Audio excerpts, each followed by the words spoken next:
Good evening, people. I'm Pastor Leia, and this is Gingersnap. Welcome back to our living room for our Tuesday night Bible study series.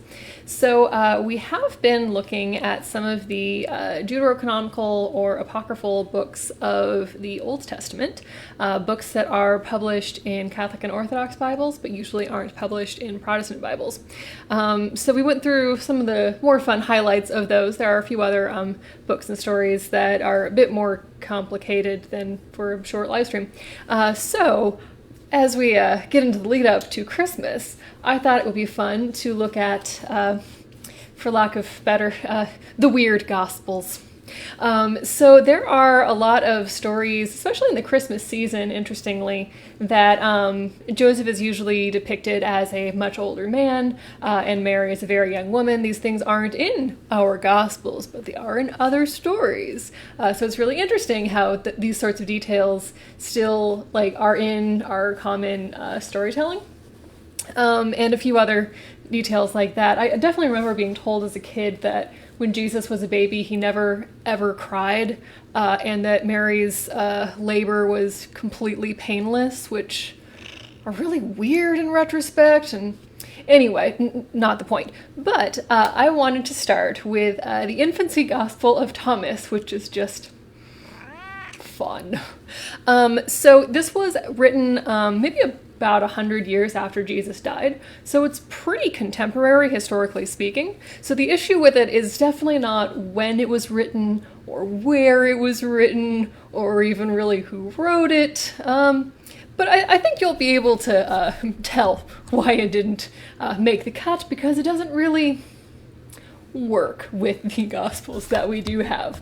So I wanted to share with you some passages from the Infancy Gospel of Thomas. There's also a Gospel of Thomas, which is like a collection of sayings of Jesus. So that's why it's the Infancy Gospel as opposed to just the Gospel. Anyway, so once upon a time, this little child Jesus, when he was 5 years old, was playing at the ford of a brook. And he gathered together the waters that flowed there into pools, and made them straightway clean, and commanded them by his word alone. And having made soft clay, he fashioned thereof 12 sparrows. And it was the Sabbath when he did these things. And there were also many other little children playing with him.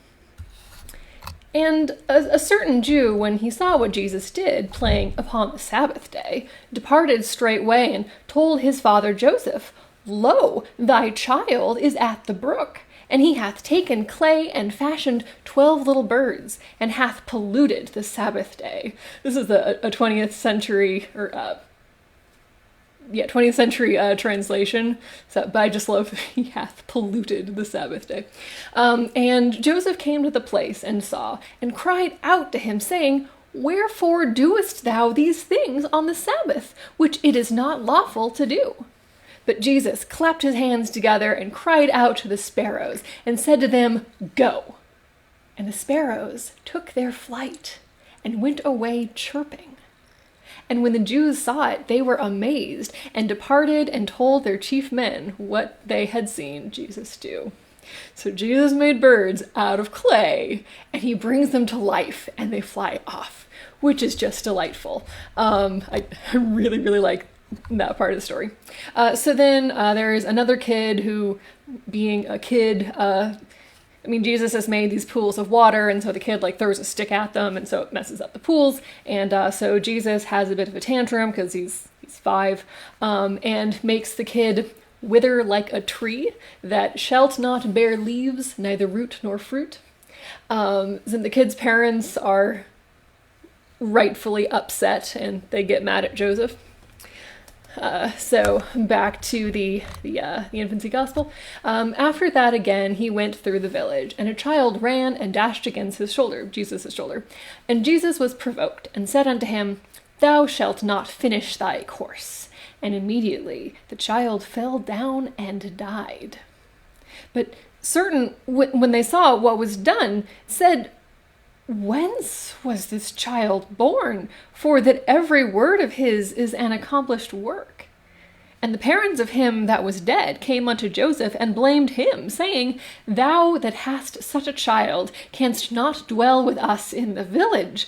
Or do thou teach him to bless and not to curse, for he slayeth our children. Which is fair. You know, if someone in my neighborhood had a kid who was literally killing other kids, I also would want them to move or control their child. So Joseph asks Jesus to maybe, not make the neighbors mad, please? And Jesus is like, fine, I'll play nice, but only because you asked me to. But they shall bear their punishment, which... Not really sure that... Okay. So then the parents of the kid that Jesus withered are both struck blind, which, weirdly enough, does not encourage peace in the neighborhood. So Joseph grabs Jesus by the ear because that's not playing nice. And Jesus tells Joseph, Verily thou hast done unwisely. Vex me not. Yikes. So then Joseph tries to enroll Jesus at school, and the teacher starts with the alphabet. And Jesus is like, I'll recite it after you, dude, but I assure you that I know far more about the alpha than you will ever comprehend.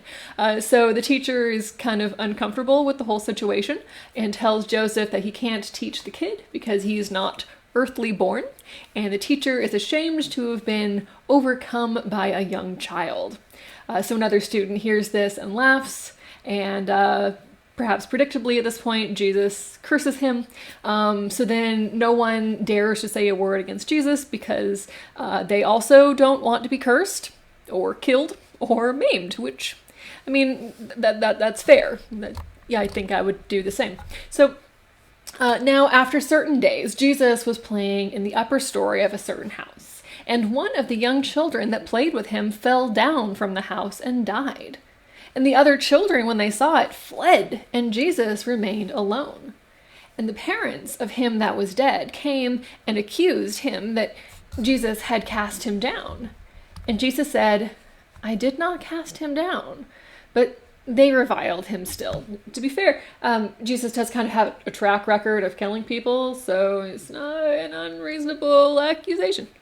So then Jesus leaped down from the roof and stood by the body of the child and cried with a loud voice and said, Zeno, for so was his name called, arise and tell me, did I cast thee down? And straightway the child arose and said, Nay, Lord, thou didst not cast me down, but didst raise me up. And when they saw it, they were amazed, and the parents of the child glorified God for the sign which had come to pass, and worshipped Jesus. I really love that the issue is not that one of Jesus's friends is dead, but that Jesus doesn't like being falsely accused of murdering him. And so the reason he brings him back to life is to back up his argument, not for anyway. Motives. So after a few days, a certain young man was cleaving wood in the neighborhood, and the axe fell and cut in sunder the sole of his foot. Ow! And losing much blood, he was at the point to die. Plus, it's the first century, so I'm sure that infection is going to set in if the blood loss doesn't get him. And when there was a tumult and concourse, the young child Jesus also ran thither, and by force passed through the multitude, and took hold upon the foot of the young man that was smitten, and straightway it was healed. And Jesus said unto the young man, Arise now, and cleave the wood, and remember me.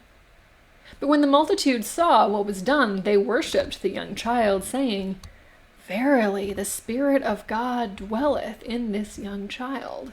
So now Jesus is starting to use his powers for, not killing people, but, saving them and, healing and resurrecting, which is, probably better for everyone involved. So now Jesus starts to be helpful. So his mom sends him to get water, but the pitcher's broken, but Jesus, being Jesus, manages to bring her water anyway.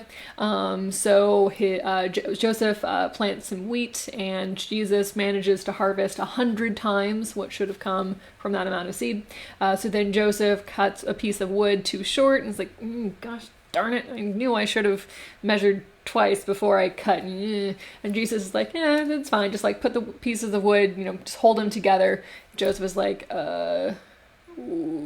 But then lo and behold, the pieces of the wood are put back together seamlessly because it's Jesus. So Joseph says, happy am I, for that God hath given me this young child. So Joseph tries to enroll Jesus in school again.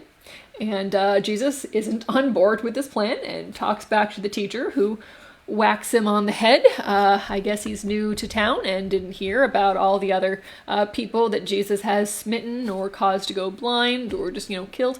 And the young child, Jesus, was hurt and cursed him, the teacher, and straightway he fainted and fell to the ground on his face.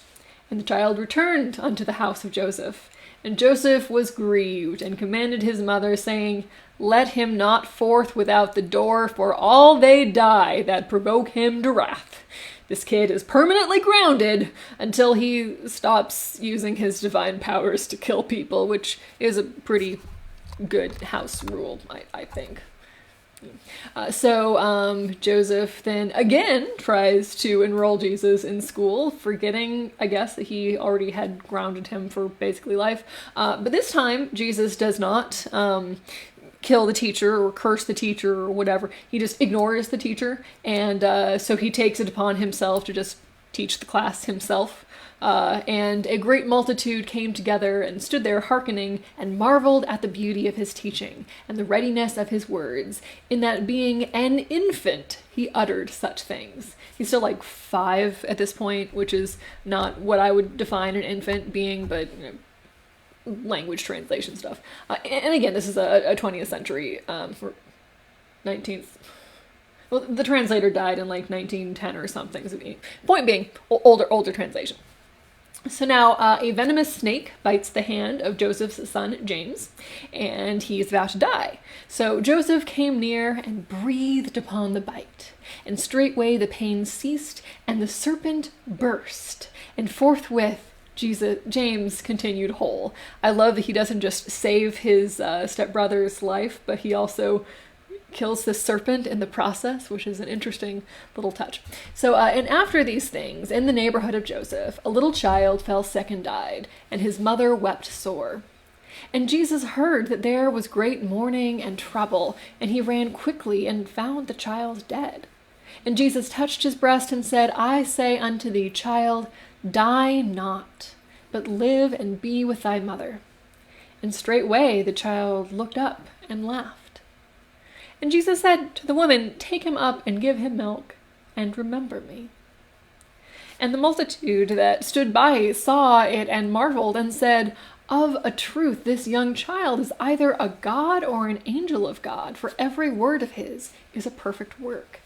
And Jesus departed thence and was playing with other children. I really love that twice now Jesus heals someone and then says, remember me, which is a nice connection to the communion story. So then a man dies, and Jesus brings him back to life also. So now we connect back into the Gospels that we do have. So when Jesus is 12, he goes to the temple with his parents, and he stays behind when they leave. And then after a while, they're like, oh, shoot, our kid is not with us. We have to go back.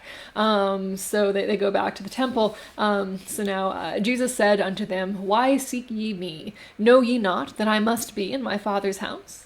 But the scribes and Pharisees said, art thou the mother of this child? And she said, I am. And they said unto her, blessed art thou among women, because God hath blessed the fruit of thy womb.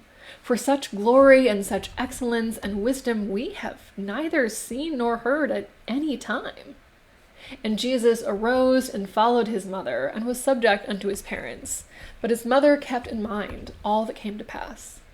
And Jesus increased in wisdom and stature and grace. Unto him be glory forever and ever. Amen. And that's the end of the Infancy Gospel of Thomas. So, it's just such a fun story, and I definitely don't believe in a Jesus who would kill his playmates, even if he did then bring them back to life. I like the bird part of the story, and the detail of Jesus saying, "Remember me," when he heals people, even at such a young age, is a very nice literary touch. But yeah, I don't think that this version of Jesus works with the version of Jesus that we have in our four Gospels, or what I believe Jesus to be. But we've been telling stories about Jesus for 2,000 years. And there's going to be some variations in how that story is told. And we don't really have stories about Jesus as a young child, or even as like a young adult, really. We have, he's born, one little bit where he's 12, and then the 3 years of his adult ministry, and then he dies. So it is interesting that people, even, 1900 years ago, were trying to fill in the missing parts of the story. I am going to assume that most of you are familiar with the concept of, for example, Spider-Man, which has been in publication for a fair bit longer than I've been alive, to put it mildly. But the stories keep being published. And so some of that is Spider-Man is no longer in the 1960s, but he's now in the early 2000s, and there's cell phones and more cameras. How does that change the storyline? Or different aspects of the world are different, or instead of the radioactive spider biting a kid named Peter Parker who lives with his aunt and uncle, maybe a radioactive spider bites a kid named Miles Morales, who lives with both of his parents, and his uncle is a supervillain, which is a particularly good storyline, or bites Gwen Tracy instead. So different ways of telling kind of the same story. Fundamentally, that a radioactive spider bites someone who then becomes a spider person superhero. I just compared Jesus to Spider-Man, and I'm just gonna roll with it because it's the weird Gospels, and sure, why not? So anyway, so I guess my point is that at the heart of the story of Jesus is that we're talking about a person with divine powers who really doesn't fit in, and who is very hard for us to understand, for his parents to understand, for his community to understand. And so that's really reflected in this story, that, how do we have a child who is God, but is still a child? Is he born knowing everything about the universe and is basically a fully grown adult in the body of an infant, which is just honestly unsettling, but he's also human, so what does that look like? And so the author of the story is clearly trying to work out some serious theological issues about the dual divine and human nature of Jesus. And so even though I think that it comes to some strange conclusions that I don't think are necessarily right, it's really, really interesting exploration in trying to reconcile those things and figure out just how is Jesus, because Jesus in many ways doesn't seem to make sense, because there has never been anyone like Jesus ever or since, besides, the one Jesus. So anyway, this is not a gospel that is in our Bible, and I don't think that it should be, but it is just a fascinating look into how people have told the story of Jesus over the generations. So the next extra gospels that we'll be getting into are a bit more in line with the Jesus that I believe in, and have a bit more cultural staying power than this one. Are any of you familiar with the Infancy Gospel of Jesus? Let me know. It really is a fun story. Plus it's got birds in it. Gingersnap's a fan of birds. Wearing a bird skirt, trying to, anyway. So yeah, so join us next week for another weird gospel, extracurricular look at Jesus. You might also join us on Thursday afternoon for our time of Zoom fellowship, and of course we are gathering on Sunday mornings at 10 o'clock in person in the sanctuary, and the live stream starts at about 10:15 so that we can share more personal prayer concerns and have a moment with the children before the camera starts for the internet, because privacy on the internet is not really a thing that is a thing. It's kind of an oxymoron. Anyway, so, excuse me, gonna wake you up here so we can say good night to the people. Yes, good night. And until next time.